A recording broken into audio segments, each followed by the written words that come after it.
El Señor esté con ustedes. Y con tu espíritu. El Santo Evangelio según San Mateo. Gloria a ti, Señor.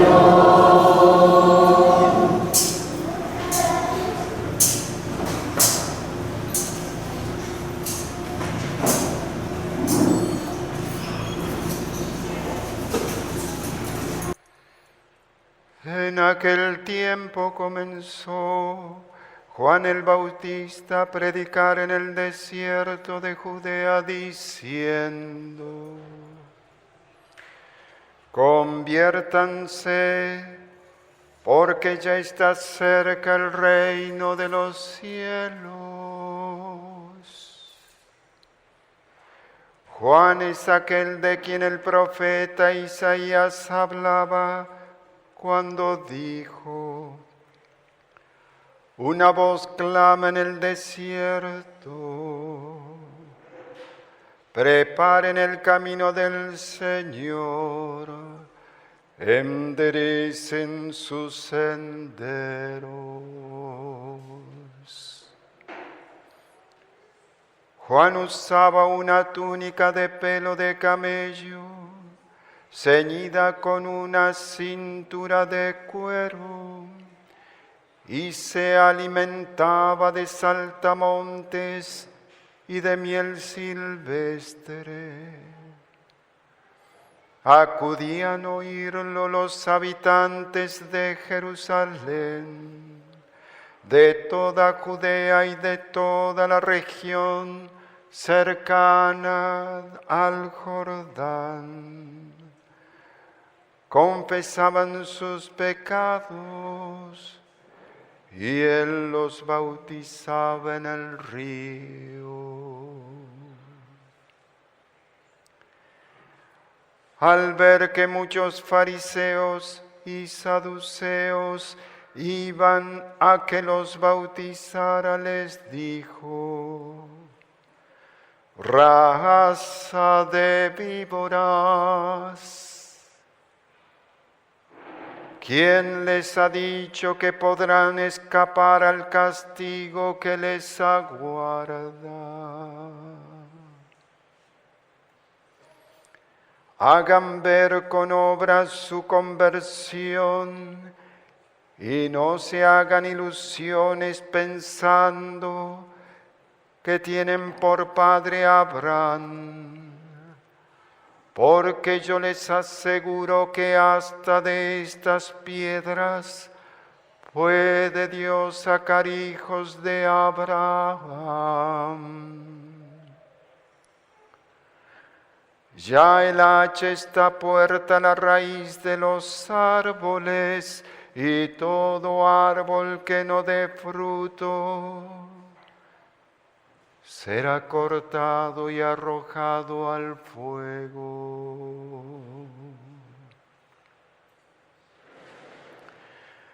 Yo los bautizo con agua en señal de que ustedes se han convertido. Pero el que viene después de mí es más fuerte que yo, y yo ni siquiera soy digno de quitarle las sandalias. Él los bautizará en el Espíritu Santo y el fuego. Él tiene el bieldo en su mano para separar el trigo de la paja. Guardará el trigo en su granero y quemará la paja en un fuego que no se extingue.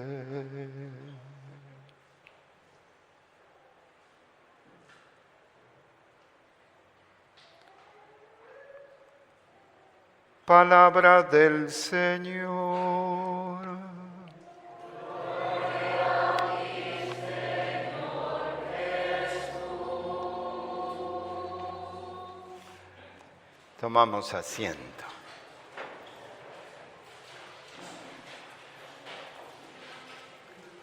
El Adviento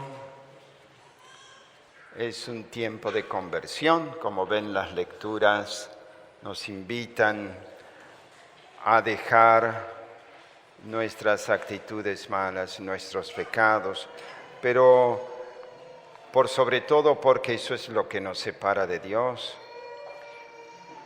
Es el único obstáculo que nos limita a abrazarnos al niño que viene a salvarnos. Por eso que ninguna ocupación terrena nos sirva de obstáculo a quienes vamos presurosos al encuentro del Señor. Así dice la oración colecta de la misa de hoy, que ningún obstáculo haya entre nuestro caminar presurosos hasta Belén. Pues tenemos en la primera lectura del profeta Isaías, como saben, los profetas han anunciado al Señor y la venida del Señor, la venida del Mesías. Y hoy el profeta Isaías en el capítulo 11 nos habla del vástago, de esta vástago, diríamos, o raíz que florecerá de Jesé, es decir, padre de David. Y justamente fíjense que el término vástago o tronquito, que de donde emana de nuevo con una fuerza, cuando nosotros cortamos un tallo, después emana con una fuerza muy grande. Pues este término, netzer, que es en hebreo, de ahí viene la palabra nazareno, de netzer. Vale decir que etimológicamente el nazareno tiene esta misma etimología de la palabra vástago. Cuando decimos el nazareno estamos haciendo mención de aquel vástago de Jesé. Pues este vástago de Jesé, hijo de David, que es el Mesías, el Salvador, sobre él, dice el profeta, va a reposar este septiforme espíritu, ¿no? El septiforme espíritu de sabiduría, de entendimiento, de ciencia, los 7, diríamos, espíritus que nos trae, o mejor, los dones que el Espíritu Santo nos trae en la confirmación plenamente, son los que va a tener en plenitud este nazareno futuro, este vástago, hijo de Jesé, hijo de David. ¿Y qué es lo que viene a traer ese nazareno, ese futuro Mesías? Según el profeta Isaías, nos viene a traer una buena nueva de amor, de paz. Y lo va a hacer el profeta a través de símbolos muy gráficos, porque ustedes escucharon que acá hay como antinomios entre los animalitos que están citados acá por el profeta, ¿no? Se menciona el león 2 veces, la pantera, la osa, que son animalitos, ¿verdad?, que son fuertes, y por el otro lado, la antípoda, los animalitos débiles, y por eso dice que el león pastará con el buey y el cabrito con la pantera. ¿Y qué nos quiere significar eso? Que los tiempos mesiánicos, sobre todo los tiempos que esperamos, porque diríamos todavía no se ha llegado a vivir en plenitud estos tiempos, van a vivir los hombres en comunión, en paz, en armonía. Y en ese momento quizás un niño, dice, mete la manito en el agujero de la serpiente y la serpiente está mansa. No lo va a morder. ¿Qué quiere decir eso? Es otra figura que probablemente esos tiempos estarán también mansos aquellos que están abajo y que nos mordisquean por todas partes, que sabemos que son los chamusquines. Pues está anunciando el profeta, un gran tiempo por venir. No sabemos cuándo es ese futuro, pero lo cierto es que habrá paz y la ciencia del Señor invadirá todo el país. Es decir, el Evangelio. Es la ciencia del Señor. ¿Cuál es la ciencia del Señor? La buena nueva del Señor es el Evangelio. Entonces, cuando el Evangelio esté extendido por todo el mundo y todas las naciones comprendan quién es el Señor, la ciencia del Evangelio invadirá todo el mundo. Y dice el Salmo 71, y la justicia reinará la paz de era tras era. Pues eso ojalá que se pueda dar alguna vez. Yo espero siempre esos tiempos remozados, porque evidentemente nosotros hoy todavía no hemos comprendido, a pesar de que tenemos 2000 años de Evangelio, no hemos comprendido la noticia fuerte del Evangelio, que es vivir en paz, en armonía, en comunión, y que la ciencia del Evangelio, que es amor para los hombres y comunión con Dios, sea una armonía maravillosa que brinde Dios a todos los hombres de era tras era. No hemos aprendido a vivir todavía los hombres, no digo ustedes, los hombres en general, a vivir en el amor.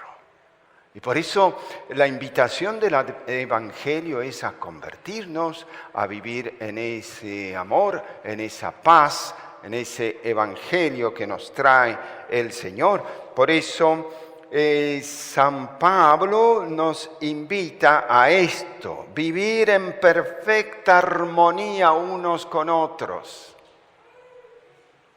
La armonía es algo muy hermoso. No todos estamos concordes a veces en lo que pensamos, pero qué bueno es que nos comprendamos y sepamos que debemos vivir en ese reino del Señor, en armonía y en paz, conforme al Espíritu de Cristo Jesús, no conforme a cualquier otro espíritu, al de Cristo Jesús. El espíritu del chamusquis es contrario al de Cristo Jesús.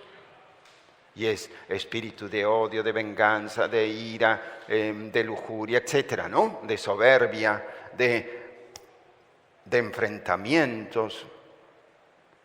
Pues ¿cuánto hay de eso en el mundo? Nos invita hoy el Evangelio a vivir, a hacer realidad esto que dice: el lobo, la pantera perderán sus fuerzas, porque comprenderá que tiene que vivir en paz. Pues yo ruego a que en los tiempos que María nos va a presentar en el triunfo del Inmaculado Corazón de María sea esta realidad. Porque en nuestra Madre el triunfo del Inmaculado Corazón de María, que esperamos y que se va a dar intrahistóricamente, es decir, en el correr de la historia, nos dé esos maravillosos beneficios de vivir en armonía y en la ciencia de Dios plenamente en el Evangelio. Por tanto, dice San Pablo, acójanse los unos a los otros como Cristo los acogió a ustedes. Y Cristo, la primera acogida que nos hace es: te perdono. Y ahí que necesitamos el perdón de unos para con otros. El perdón es expresión de amor, el perdón es expresión de comprensión de la otra persona por sus defectos, por sus imperfecciones. Aunque no podamos decir o comprender la injusticia, sin embargo, podemos comprender la persona del por qué habrá hecho eso. No lo comprendo del todo, pero lo perdono. Las injusticias nos llevan a las banderías, nos llevan a los enojos, a los odios, a los rencores, y eso es evidentemente contrario al Evangelio de Cristo. Y nos vamos al San Mateo, en el capítulo 3, ustedes han escuchado acá al Bautista, que era fuerte. Nos presenta este Evangelio al Bautista. ¿Quién era el Bautista? Segundo, ¿qué predicaba? Tercero, ¿qué hacía? Sabemos que el Bautista es hijo de Isabel, ¿no?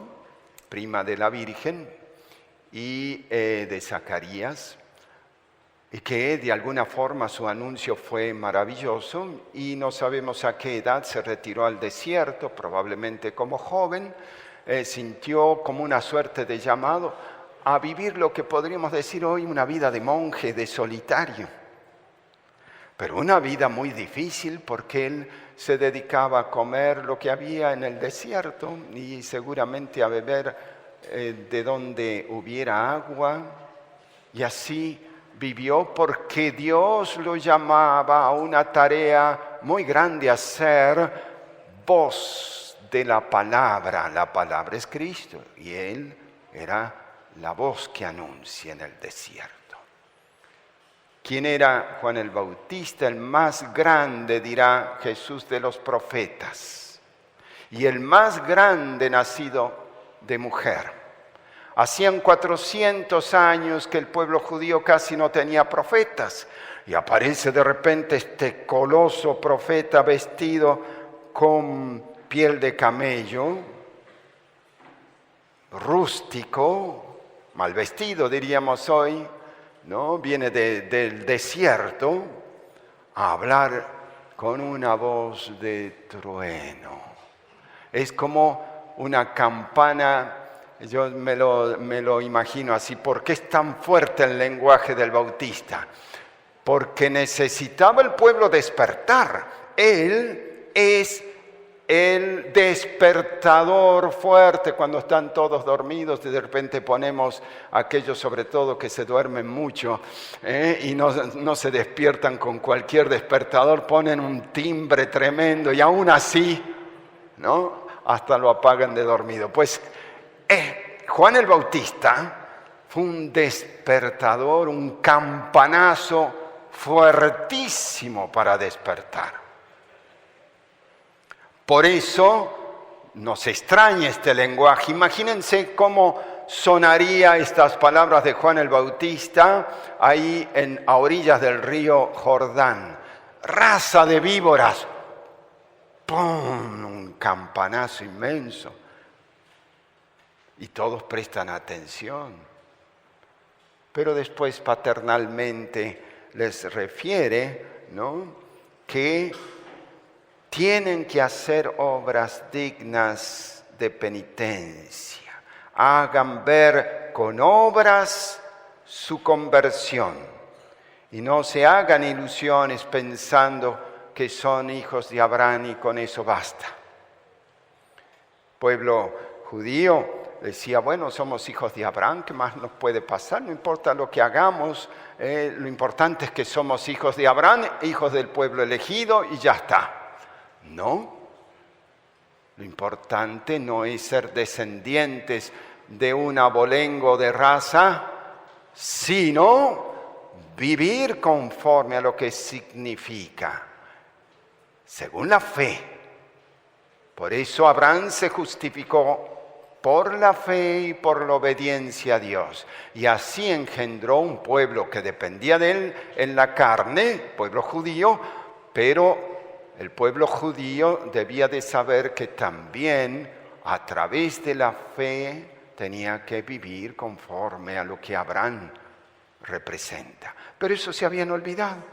Saduceos, fariseos, en la cátedra de Moisés se han sentado muchos a hablar. Escuchen lo que ellos dicen, pero no hagan lo que ellos hacen. Es decir, sus obras eran malas. ¿Y por qué entonces el Bautista vestía como un pobre? Porque si hubiese salido como un rico a predicar, hubieran dicho, pero ve cómo se viste. Podría no estar corroborando las palabras de hacer penitencia con su mismo estilo de vivir. Del Bautista no podía decir nadie nada, porque vivía como un pobre, comiendo miel, dice en el desierto, agüita apenas, y sería su rostro hirsuto, delgado, ¿no? Fuerte, un hombre realmente de Dios. Ese fue el Bautista. Sabemos que es mártir también y que entregará su vida por Jesucristo, cuando aquello de Herodías y todo lo demás. Estamos frente a un mártir, estamos frente a un santo, estamos frente a alguien que no le teme a nadie ni a nada, estamos frente a aquel que ha escuchado la voz de Dios en su corazón y habla con verdad y dice las verdades a su pueblo. En la iconografía oriental lo muestran a Juan el Bautista así vestido con piel, ¿no? Y teniendo generalmente una charola y su misma cabecita en la charola, ¿no? Es decir, es una visión de ese Juan el Bautista ya trascendente, ya victorioso, donde él está mostrando que ha sido martirizado por la causa de Cristo. Entonces, ¿quién es Juan el Bautista? ¿Qué predica? Predica la conversión inmediata porque ya está entre nosotros. Aquel que yo no soy ni siquiera digno de desatarle las sandalias de los pies. Es grande, mas ante aquel que es mucho más grande porque es hijo de Dios, él es humilde y dice, yo no soy digno de desatar las correas de su sandalia. Ya sabemos quién es, ya sabemos qué predica la conversión. ¿Y qué es lo que hace? Da el bautismo de agua a orillas del Jordán. Podemos imaginar la gente que se pone una túnica. Actualmente cuando uno va al Jordán, uno puede alquilar túnicas blancas, yo lo hice con todos aquellos que iban conmigo, nos vestimos de túnicas blancas, nos metimos al Jordán y revalorizamos, no es que se bautice de nuevo una persona cristiana, no es que hayan 2, 3, 4 bautismos, no, es solamente una significación de aquello que hemos recibido algún día en la pila bautismal, cuando nos llevaron nuestros padres. ¿No? Es como una renovación de nuestra fe cuando vamos al Jordán. Y entramos en el agua, nos daba hasta por acá, el agua del Jordán, y entonces con una conchita les eché agüita a todos los que iban conmigo. Maravilloso, hermoso. Eso mismo hacía el Bautista allí y eso mismo hizo con Cristo. Nada más que a partir de que se bautizó Cristo, las aguas del Jordán quedaron santificadas y podemos decir que su presencia, la humanidad santa de Cristo, al entrar en el río Jordán, santificó todas las aguas bautismales a través de generaciones hasta el día de hoy. Porque el bautismo de Cristo es un bautismo no meramente material, sino espiritual. Es el Espíritu Santo que testimonia en el momento del bautismo de Cristo que es el enviado del Padre. Entonces, este bautismo que da Juan es solamente un bautismo de conversión, pero vendrá otro que bautizará en el Espíritu Santo y fuego. Es decir, que a partir de la pasión, muerte y resurrección del Señor, Él manda a los apóstoles a predicar el Evangelio y a bautizar en el nombre del Padre, del Hijo y del Espíritu Santo. Hecha ya la obra de la conversión, ustedes y yo tenemos esa gracia de haber sido bautizados en el Espíritu y en el fuego, o en nombre de la Trinidad, que es lo mismo, hechos de nuevo, criaturas nuevas, hijos de Dios. Esa es nuestra dignidad. Este que vendría a bautizar también tiene el bieldo para separar el trigo de la paja. Y pues así será el final, porque Él es a su vez juez de vivos y muertos. ¿Qué le podemos pedir en este día, en este evangelio tan hermoso, donde la figura del Adviento, no solo en este momento, va a ser María y va a ser el Bautista? La Iglesia nos presenta al Juan el Bautista como el gran profeta que ya va anunciando a Cristo que viene. Así nosotros, a través de esa espera, junto con el Bautista y con la Virgen María, esperamos la venida del Salvador en la Navidad. ¿Qué nos dice el Bautista hoy? Piénsalo. Hagan buenas obras dignas de conversión. Como buenos hijos de Abraham en la fe y como buenos hijos de Dios, caminamos con paso firme y fuerte a esa venida del Salvador, sin ninguna cosa que nos estorbe, para que en la Navidad el Señor venga a nuestro encuentro. Que así sea.